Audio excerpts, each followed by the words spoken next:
the criticism that's directed at patriarchal structures, let's say, is predicated on the idea that they're fundamentally exploitative and that the relationship between people is one of power.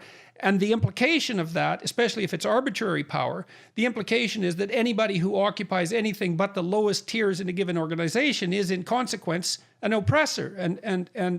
But that Mises insisted that people banded together for purposes of cooperation and multiplication of effort. And that's a completely different view. So can you provide some justification for that? Sure. So the starkest contrast, though, with Mises responding to that Marxist worldview is he thought that no, ideas are the primary motivation, that, human action starts always with a thought. People have a goal and they use their reason to, choose a means to try to attain it. They might fail, but that's what purposes behavior is. Right. That's what he meant by human action. So we're action. Rational sovereign actors. Right. And we're trying to chart our own course. Right. And so for him to explain, for example, why is it that it went from feudalism to the industrial capitalist age, Mises would say it's because ideas of individual sovereignty and, people have rights, and for various historical reasons in Western Europe that emerged, whether it was because of Christianity or just the squabbling in the terrain.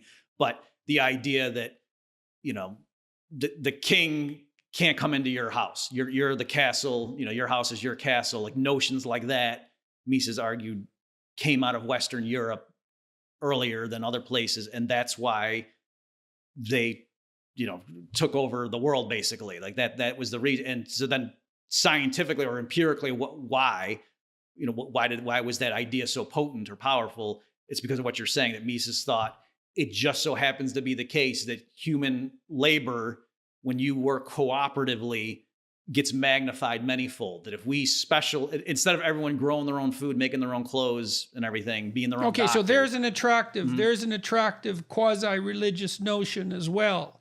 Okay, so here's what we do. I'll tell you a little story about this. I went and stayed at an Airbnb out on the coast of British Columbia one year, and it was this nice little cabin perched on the shore of this idyllic island. It was a kind of a log cabin, quite primitive, but very, very beautiful, in a beautiful locale. And the people who owned the place were from Europe, and they were back to the land types.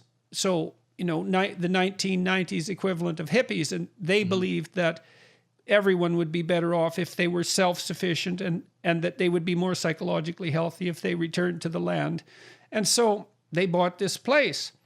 Well, they were trying to be self-sufficient and grow their own chickens and raise their own chickens. You don't really grow them.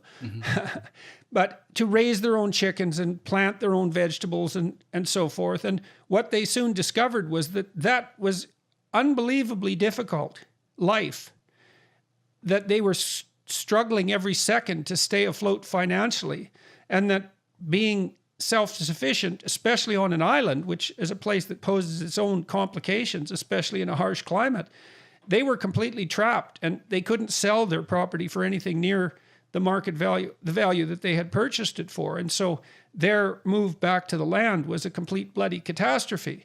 And so, I want to tell that story because we have these romantic notions, that we should all be self-sufficient and that everyone would be better off individually, in their family, in their town, in their estates, if we were self-sufficient.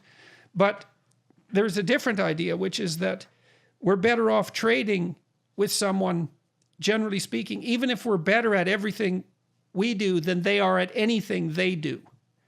And so that's a really crucial point. And so maybe I could get you to elaborate on that. Like, we're rational people. We don't band together to tyrannize each other. We band together to maximize our productivity. And we do that to stave off the catastrophes of nature, let's say, so that we have enough to eat and enough to drink and we don't die from some bloody, miserable disease. That's where the tyranny is, in our subjection to our vulnerability. We band together to maximize our productivity. Why does that work? And why is that justifiable in terms of assessing the nature of our social institutions?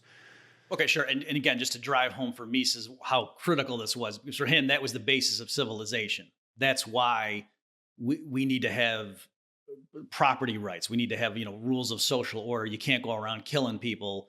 he would ultimately say because civilization, our standard of living rests on the fact that we all specialize in what we do best, produce way more of our thing than we need personally, and trade it with others.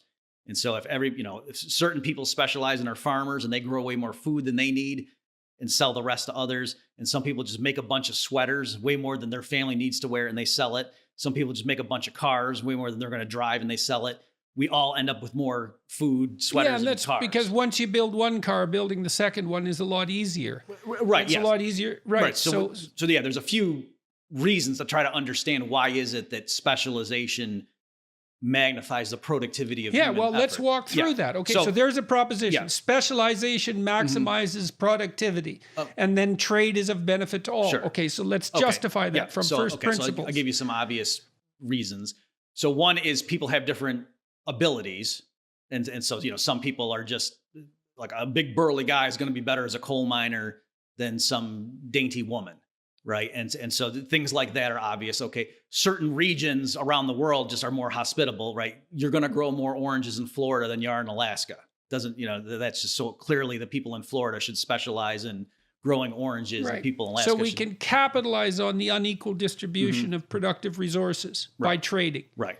Instead of trying to eradicate the inequality, we can capitalize on the fact that it exists, which is, in a sense, is something that eradicates it. And what would you say? Practically speaking, and that's important to note too, because we have this idea, and I think it's deeply rooted in our moral intuitions, that everybody should be equal. It's like, well, wait a second, we trade on our inequality, so that's kind of interesting. You're better at something than I am at something, let's say. And that's an inequality. And you might even say, well, you became unjustly better at that than I did, for historical reasons. But the fact of the matter is that inequality exists. So let's try to address it. Well, one way of addressing it would be for me to get as good as you are at that thing. But the other way would be for me to do what I'm good at and for you to do what you're good at and for us to trade. And then if we have money, well, we can transform the value of our labor into something that's universal, and that is an equalizing force in and of itself. Right. Yeah, that's all certainly true.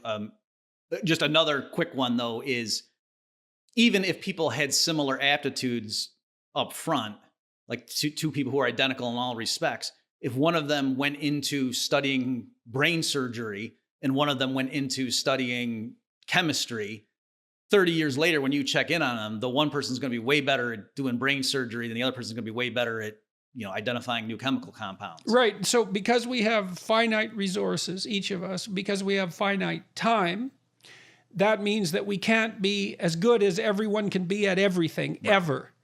And so we end up specializing in something so that we have a comparative advantage, but the language here, and you said Mises is very careful with his language, so let's be very careful with our language. If I study for 30 years, it isn't exactly that I have a comparative advantage over you. It's that I comparatively have something to offer you, right? Because advantage implies that I've taken something from you in some sense, or now that I can hold something over you, because you say taken advantage of someone. But it isn't that. It's now that I'm bringing something to the table that you actually desire. And so that's not an advantage I have. It's something that I have to offer. And if I have any sense, I've picked something that I have to offer that I know other people want. And so there's a kind of altruism that's built into that specialization.